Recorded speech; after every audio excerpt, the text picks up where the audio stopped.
இப்ப இந்த 23 சீட்டு 10.5 எடப்பாடி கொடுத்தாரு இல்லையா, இதுல டாக்டர் ஐயா வந்து எடப்பாடி கிட்ட ஏமாந்துட்டார்.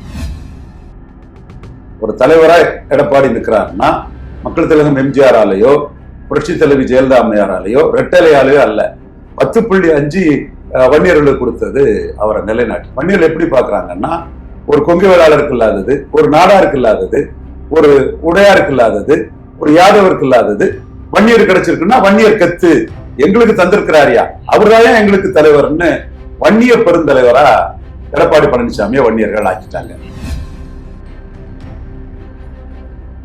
வன்னியர் பெல்ட்டுக்குள்ள பாமக பலகீனம் அடைஞ்சு எடப்பாடி பழனிசாமி வன்னியர்களின் பெருந்தலைவரா உருவாயிட்டார். கலைஞரை தன்னோட ராஜதந்திரத்தால கலைஞரை முறியடிச்ச, ஏமாத்தாங்க வார்த்தை வேண்டாம், முறியடிச்ச டாக்டர் ராமதாஸ் எடப்பாடி பழனிசாமி கிட்ட ஏமாந்துட்டாருன்னே சொல்றாங்க. ராமதாஸ் முன்னெடுக்கக்கூடியதை மு.க. ஸ்டாலின் முதல்வர் அவர்களால் மிக எளிதாக தனக்கு பெருத்த லாபம் வரக்கூடிய அளவுக்கு கையாள முடியும். சீமான் எடுக்கிறத கில்லிங் சைலன்ஸ் தான் பண்ண முடியும். இப்போ நீங்க பேசும்போது விஷயம் குறிப்பிட்டிருந்தீங்க, ராமதாஸ் ஐயா அவர்கள் கலைஞர் அவர்களே முறியடித்தார். முறியடிச்சாரு.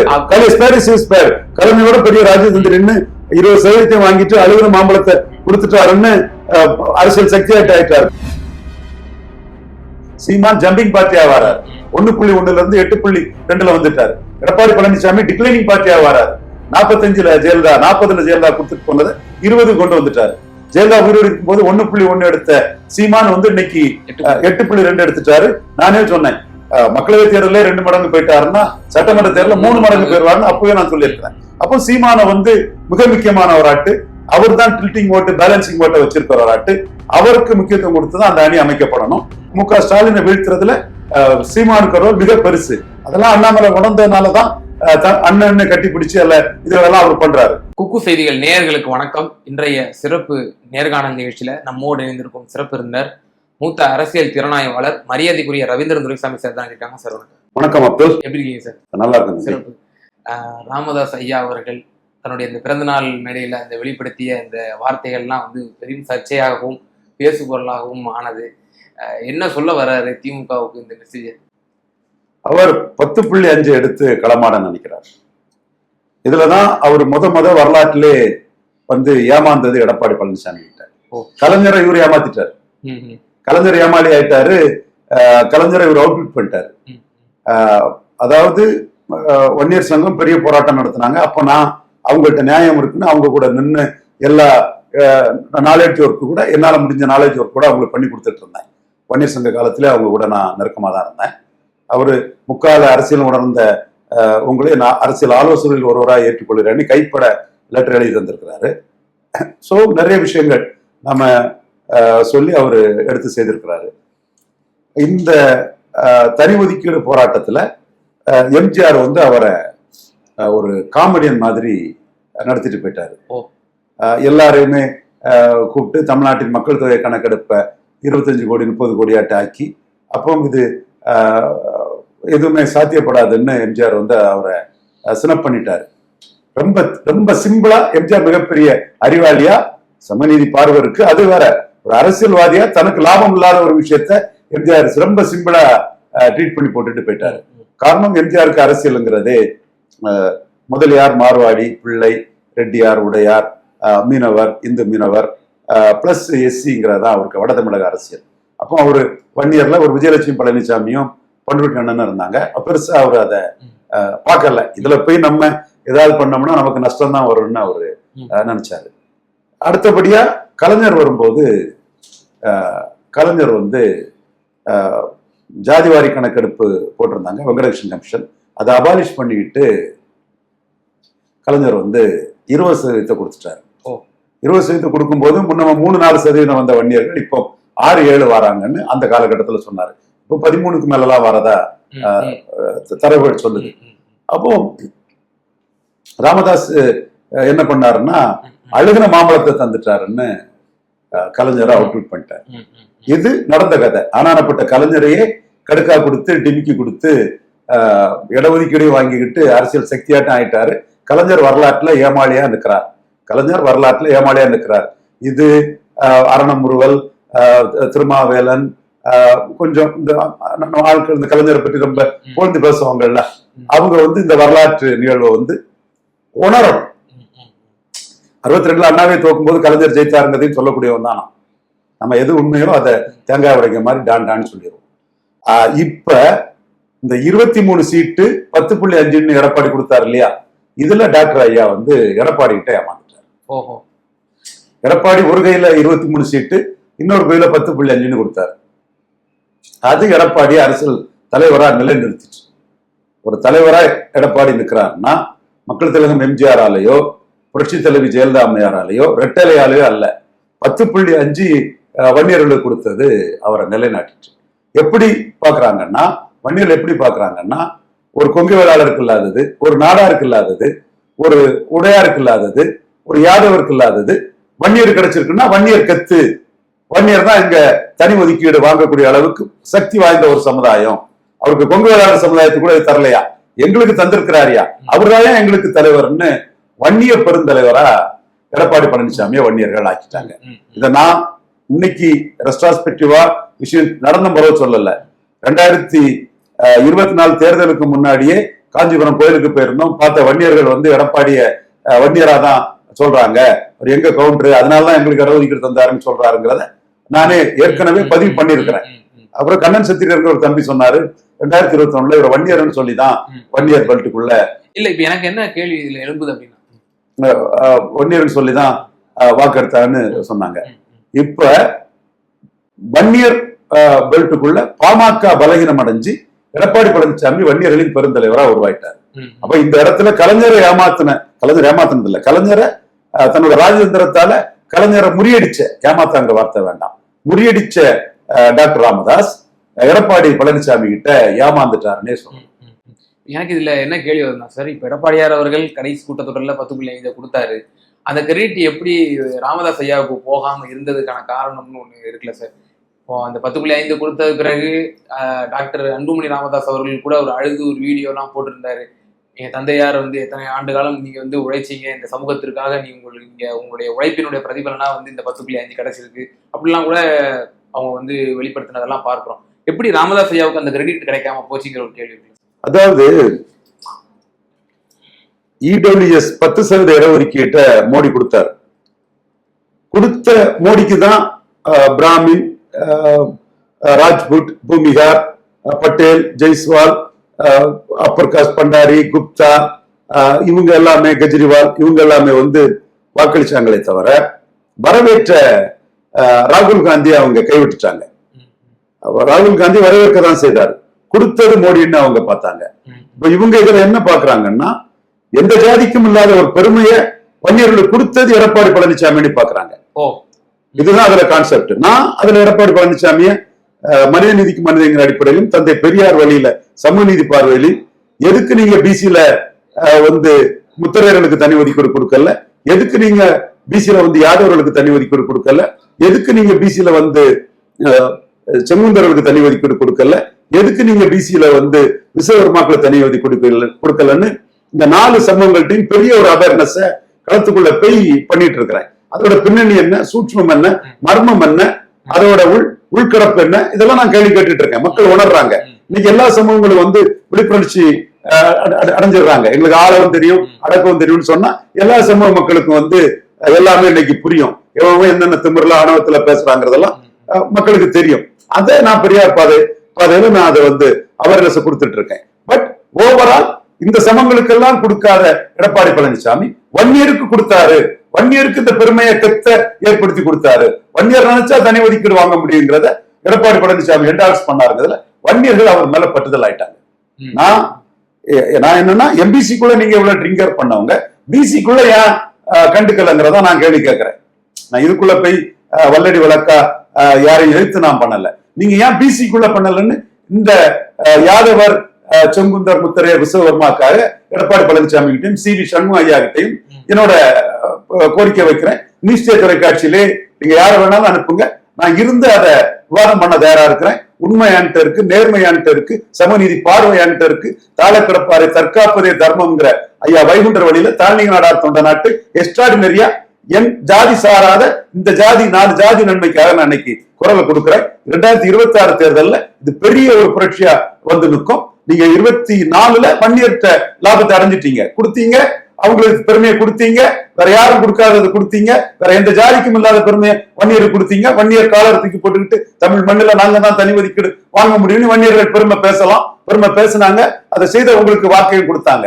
ஆனா இந்த 4 சமூகங்களுக்கும் இழைச்ச அநீதியை 26ல நான் பெரிய எலக்ட்ரல் இஷ்யூவாட்ட ஆக்க போறேன். அதோட விளைவையும் for every action there is equal and opposite ரியாக்ஷன்ங்கிற நியூட்டன் விதி உங்களுக்கு எடப்பாடி பழனிசாமிக்கு அப்ப வந்து நிற்கும், சி.வி. சண்முகத்துக்கும் சேர்த்தே வந்து நிற்கும். இதை நான் தெளிவா சட்டப்படி நியாயத்தின்படி செய்யறேன். ராமதாஸுக்கு இதுல என்ன சிக்கல் ஆயிட்டுன்னா, கொடுத்த எடப்பாடி பழனிசாமி பின்னாடி வன்னியர்கள் போயிட்டாங்க. ஸோ நீங்க அதுக்கு அழகான ஒரு எக்ஸாம்பிளையும் நீங்க ஒப்பிட்டு சொன்னீங்க. இடபிள்யூஎஸ் விவகாரத்தை மோடிஜி கொடுத்தாரு, மோடிஜி பக்கம் தான் வந்து மக்கள் நின்றாங்களே தவிர அந்த சமுதாயத்தினோட மக்கள் அது ஆதரித்த ராகுல் காந்தி பின்னாடி நிக்கல அப்படின்ற ஒரு விஷயத்த ஒரு அழகான ஒரு எக்ஸாம்பிளையும் சொன்னீங்க.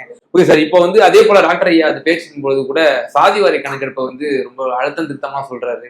உங்களை எடுக்க சொன்னீங்கன்னா நீங்க மத்திய அரசை கை காட்டுறீங்க, நீங்க யாரு, உங்கள்ட்ட நான் ஏன் 10.5 கேட்கணும் அப்படின்னு சொல்லி கடுமையான வார்த்தைகள்லாம் கூட அதை பார்க்கும் போது அவரு அன்புமணியை ப்ரொஜெக்ட் பண்ணி மீண்டும் 26ல 16ல நின்ன மாதிரி 26ல நின்று பார்ட்டிய ஸ்ட்ரெங்தன் பண்ணதுக்குள்ள ஒரு திட்டத்தை போடுறாரோன்னு தான் எனக்கு தோணுது.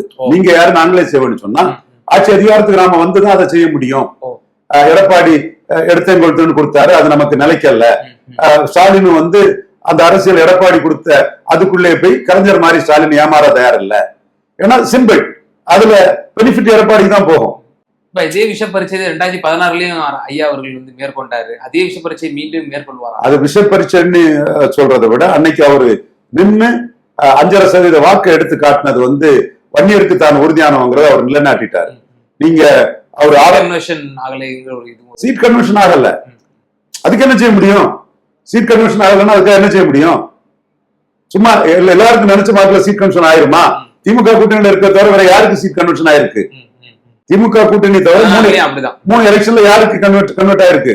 16லயும் அவங்க கூட்டணி தவிர வேற யாருக்குமே ஒண்ணு ஆகலையே. மற்ற யாருமே ஒரு சீட்டு கூட ஜெயிக்கலையே. விஜயகாந்த் ஜெயிக்கல, பாஜக ஜெயிக்கல, நாம் தமிழர் சீமான் கடலூர்ல ஜெயிக்கல, மக்கள் நல கூட்டணி ஜெயிக்கல, யாரும் ஜெயிக்கலையே. சோ சீட் கன்வென்ஷன் இல்லைன்றது எல்லாத்துக்கும் மக்கள் சீட் கன்வென்ஷன் கிடைச்சிருமா? அது ஸ்டாலின் கொடுக்கறது MP post, MLA post, mayor post, அவர் கூட இருக்கவங்களுக்கு 3 எலெக்ஷன்ல சீட் கன்வெர்ட் ஆயிட்டு இருக்குது. சோ 2016ல அவர் தான் பெரிய அரசியல் சக்தின்னு நிரூபிச்சிட்டார். அதை நிரூபிச்சனால்தான் 19ல அவருக்கு தோற்றாலும் ஒரு ராஜ்யசபா கிடைச்சாங்க. சோ இப்ப மீண்டும் தொடர் தோல்வியில 26ல வந்து அவர் என்டிஏலே கண்டினியூ பண்ணதுக்கும் வாய்ப்பு இருக்குது. அல்லது வந்து அன்புமணிய ப்ரொஜெக்ட் பண்ணி அவர் களமாடுறதுக்கும் வாய்ப்பு இருக்குது. என்டிஏ கிட்டே அன்புமணிக்கான ப்ரொஜெக்ஷனை கேட்பாரு, தப்பு இல்ல. 16லயும் கேட்டாரு, சீமான்ட்ட கேட்டாரு, தமிழிசைமாட்ட கேட்டாங்க. அன்னைக்குள்ள முறையில நம்ம ரெண்டுமே அவருக்கு கைகூடாததுக்கு நம்ம பங்களிப்பும் உண்டு. உண்மைதான் நம்ம சொல்றோம். இன்னைக்கு அவர் வந்து ஒரு பெரிய போராளியா வன்னியருக்கு உறுதியானவராட்டு மீண்டும் வன்னியர் சக்தியை தன் பக்கம் திரட்டதுக்கு முயற்சி பண்றாரு. அதனால்தான் என்னைய விமர்சனம் பண்றாங்க. முதலமைச்சருக்கு எதிராக அவர் சொன்னதை பற்றி எல்லாம் வாய் திறக்கலையா ரவீந்திரன் துரைசாமிங்கிற விமர்சனமும் என் மேல வந்துட்டு இருக்கு. முதலமைச்சருக்கு எதிராக அவர் சொன்னதை வந்து பரவலா பலரும் நான் வன்னியர்கள் வந்து பெரிய அளவுக்குள்ள பேசி முதலமைச்சருக்கு அதுல ஒரு நான் வன்னியர்ஸ் மத்தியில ஒரு பெரிய சிம்பதி கிடைக்குது. அது ரைட் திங்கிங் பீப்புள்ல சிம்பதி கிடைக்கணும் கூட அதை எடுத்துக்கலாம். அதே போல சார், இப்போ டாக்டர் ஐயாவும் இந்த சாதிவாரி கணக்கெடுப்பு வந்து ரொம்ப ஒரு முழு வீச்சாகவும் ஒரு நேரட்டிவா வந்து செட் பண்றாரு. நீங்களும் பல முறை சொல்லிட்டு வரீங்க. 2026ல சீமான் அவர்களும் வந்து இந்த சாதிவாரி கணக்கெடுப்பு, இந்த சமூக நீதியை வந்து ஒரு மெயின் இஷ்யூவா, கோர் இஷ்யூவா மக்கள் மத்தியில கொண்டு போயிருவாரு அப்படின்னு சொல்றீங்க. 2 பெருந்தலைவர்களுடைய இந்த ஒரு கருத்தியல், இந்த சாதிவாரி கணக்கெடுப்பு எடுக்கணும், அதன் மீது தமிழ் சமூகங்களுக்கு வந்து பிரதித்துவம் கிடைக்கணும், சமூகத்துக்கு வந்து சமூக நீதி வந்து நிலைநாட்டப்படணும் அப்படின்ற ஒரு விஷயத்த கொண்டு போறாங்க. இது 2026ல திராவிட முன்னேற்ற கழகத்துக்கு எந்த அளவுக்கு ஒரு பெரும் நெருக்கடியா வந்து இந்த 2 தலைவர்கள் வந்து கொடுப்பாங்கன்னு நீங்க நினைக்கிறீங்க? ராமதாஸ் கொடுக்கக்கூடிய நெருக்கடியை அவங்க விக்கிரவாண்டியில என்ன வீதம் எடுத்து எதிர்கொண்டு மிகப்பெரிய வெற்றியை பெற்றாங்களோ அதுல பெற்றுவாங்க. ராமதாஸ் வந்து ஜெயலலிதா ட்ரீட் பண்ண மாதிரி ஆண்டி ராமதாஸ் இதை மு.க. ஸ்டாலின் பண்ணல. மிக கடுமையா விமர்சனம் பண்ணவரை கூட பிறந்த நாள்ல வாழ்த்து தெரிவிச்சு ஒரு பெருந்தன்மை மிக்கவராட்டு மு.க. ஸ்டாலின் களத்துக்குள்ள நிற்கிறாரு. எடப்பாடி பழனிசாமி தான் டாக்டர் ராமதாஸால இனிமேல் பலன் இல்லை, அவர்கிட்ட உள்ள வன்னியர் ஓட்டுகளை நாம உறிஞ்சி எடுத்துக்கிட்டோம், எருமை ராமதாஸ் நமக்கு தேவையில்லைன்னு பிறந்த நாள் வாழ்த்து கூட சொல்லாத ஒரு அரசியல் நாகரிகமற்ற ஒருவராட்டி எடப்பாடி பழனிசாமி தான் இந்த இடத்துக்குள்ள நிற்கிறாரு. இதுல சீமான் எடுக்கக்கூடிய பீகம் ஸ்டாலினுக்கு ஒரு நெருக்கடியை கொடுக்கலாம். சீமான் ஜாதிவாரி கணக்கெடுப்பு நடத்தி எல்லா ஜாதிக்கும் உரிய இடஒதுக்கீடு கொடுங்கிற ஒரு வியூகத்தை சீமான் எடுக்கலாம். அது சீமான் எடுக்கிறது பொதுத்தளத்துல வண்ணாருக்காக, நாவிதருக்காக, குயவர்களுக்காக, முத்தரர்களுக்காக, செங்குந்தர்களுக்காக, விஸ்வகர்மாக்களுக்காக என்ற வகையில சீமானுக்கு அந்த மீனவர்களுக்காக சீமானுக்கு அந்த கோரிக்கை ஒரு பரந்துபட்ட ஒரு இதுல இருக்கும். அவரு அதுக்குள்ள 10.5 எதிர்க்கல சீமான். ஆனா 10.5க்காக டாக்டர் ஐயா கேட்கறது மாதிரி அந்த தன்மையோட சீமானோட அந்த இது இருக்காது. சோ வேலுப்பிள்ளை பிரபாகரன் இமேஜ்ல ஒரு பரந்துபட்ட பார்வையில இங்க பாதிக்கப்படக்கூடிய சமங்களுக்கான ஒரு போர்க்குரலா சீமானின் குரல் இருக்கும். சீமான் கன்ஷிராம் நிதிஷ்குமார் பாணியில அதை எடுத்து களமாடும் போது மு.க. ஸ்டாலினுக்கு அது ஒரு அரசியல் ரீதியான ஒரு நெருக்கடியை ஓரளவு கொடுக்கத்தான் செய்யும். அது சீமான் கையில தான் இருக்குது. சீமான் வரும் நாட்கள்ல பாமரனின் பயணம் என்று பாமர மக்களை சந்திச்சுக்கிட்டு இந்த பாமர மக்களுக்கான தன்னோட குரலை பொது தளத்துக்குள்ள சீமான் ஓங்கி வலிக்கிறதுக்கு வாய்ப்பு இருக்குது. டாக்டர் ஐயா பாட்டாளி மக்கள் கட்சி தமிழ் மண்ணுல கன்னியாகுமரியில காமராஜ் நினைவு மண்டபம் வர்றதுக்கு காரணம் டாக்டர் ராமதாஸ் தான் காரணம். காமராஜ் மண்டபம் இல்லாம, தமிழன் காமராஜ் மண்டபம் இல்லாம எதுக்கு குஜராத்திக்கும் வெஸ்ட் பெங்காலிக்குங்கிறத அவர் கேட்டதுதான் ஒரு பெரிய அதிர்வலையை இந்திய அரசியலையும் ஏற்படுத்திச்சு, தமிழக அரசியலையும் ஏற்படுத்திச்சு. காமராஜ் மண்டபம் பதறிக்கிட்டு கதறிக்கிட்டு வந்தது. அது காரணம் டாக்டர் ராமதாஸோட அந்த அறிக்கை தான் மிக முக்கியமான காரணம். முப்பனார் வந்தாரு, இலகணேசன் வந்தாரு, வைகோ அண்ணா வந்தாரு, எல்லாரும் வந்தாருனாலும் கூட ராமதாஸ் தான் முதல்ல அந்த அறிக்கையை போட்டு ஒரு பெரிய பரபரப்பை ஏற்படுத்தி அத காமராஜ் மணிமண்டபம் ஒரு கிங் மேக்கரா 2 upper caste prime minister command பண்ண ஒரு தமிழனுக்கு காமராஜுக்கு டாக்டர் ராமதாஸ் தான் அதை கொண்டு வந்தாருங்கிறது மறைக்கவும் முடியாது. அதே மாதிரி தமிழ்நாடு மெர்கன்டைல் பேங்க் மீட்புக்கு அன்றைய மோடி வாஜ்பாய் கிட்ட பவர்ஃபுல்லா இருந்த பிரமோத் மகாஜன் முகமுடியே கிளிப்பன்னு அறிக்கை விட்டு மெர்கன்டைல் பேங்க் மீட்புக்கு பாடுபட்டவர் டாக்டர் ராமதாஸ்ங்கிறது நம்ம யாரும் மறுத்தர முடியாது. ஆனா இன்னைக்கு அவருடைய இந்த மூவுங்கிறது பொதுவா ஜாதிவாரி கணக்கெடுப்புன்னு சொன்னாலும் குறிப்பா வன்னியருக்கான 10.5க்காக வன்னியரை கன்சாலிடேட் பண்ணக்கூடிய இதைத்தான் அவர் செய்யறாரு.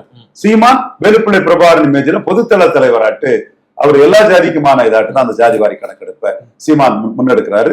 சோ ராமதாஸ் முன்னெடுக்கக்கூடியதை மு.க. ஸ்டாலின் முதல்வர் அவர்களால் மிக எளிதாக தனக்கு பெருத்த லாபம் வரக்கூடிய அளவுக்கு அதை கையாள முடியும். சீமான் எடுக்கிறத கில்லிங் சைலன்ஸ் தான் பண்ண முடியும் நான் கருதுறேன். இப்ப நீங்க பேசும்போது விஷயம் குறிப்பிட்டிருந்தீங்க, ராமதாஸ் ஐயா அவர்கள் கலைஞர் அவர்களே முறியடித்தார்.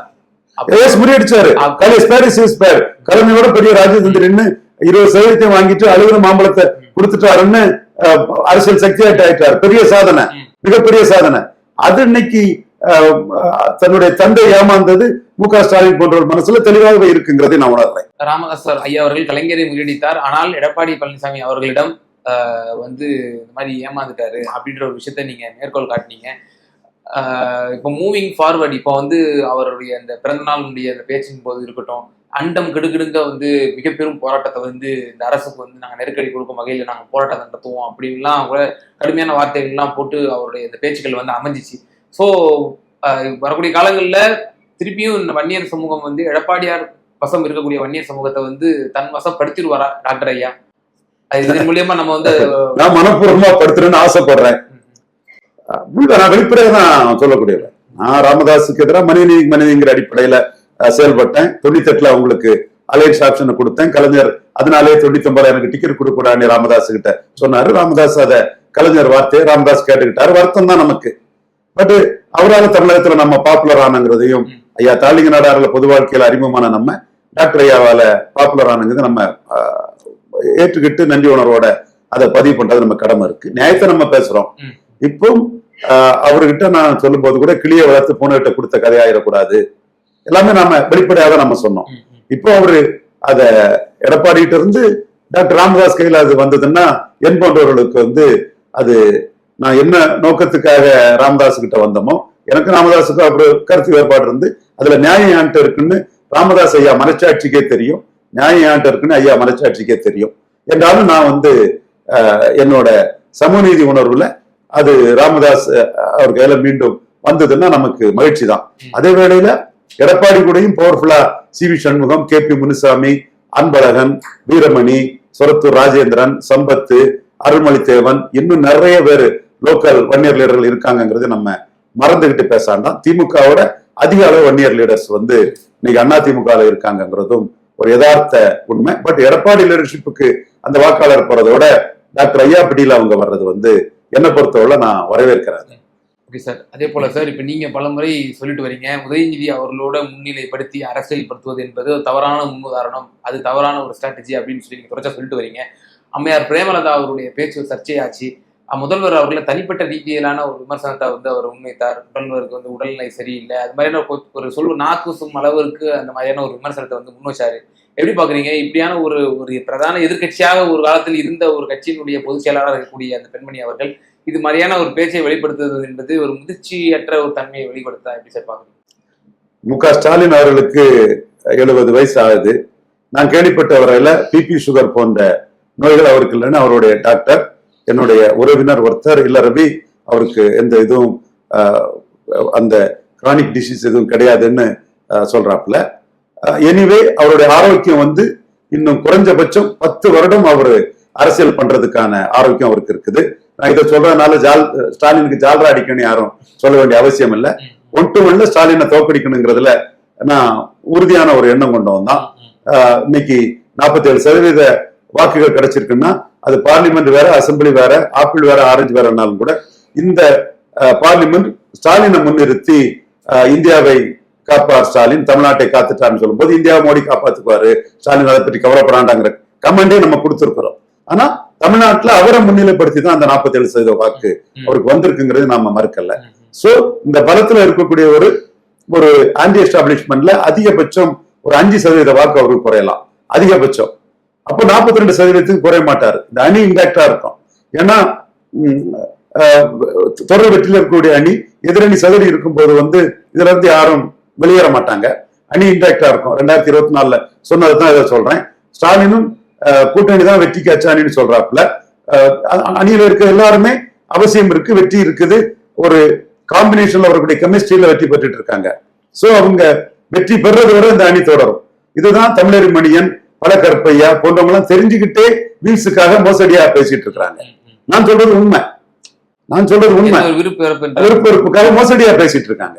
சோ அப்ப இதை தோக்கடிக்கணும்னா 23 எடுத்த அதிமுக அணி, தேமுதிக அணி தனியா இருக்கிறாங்க 20+3, என்டிஏ இன்டாக்டா இருக்காங்க 18, நாம் தமிழர் சீமான் 8, இவங்க எல்லாம் ஒன்றிணைஞ்சுதான் ஒன்றுதான் இந்த 47 தோக்கடிக்க முடியும். ஒரு 4-5 குறைஞ்சாலும் இவங்க 49 கிட்ட இவங்களுக்கு பலம் வருது.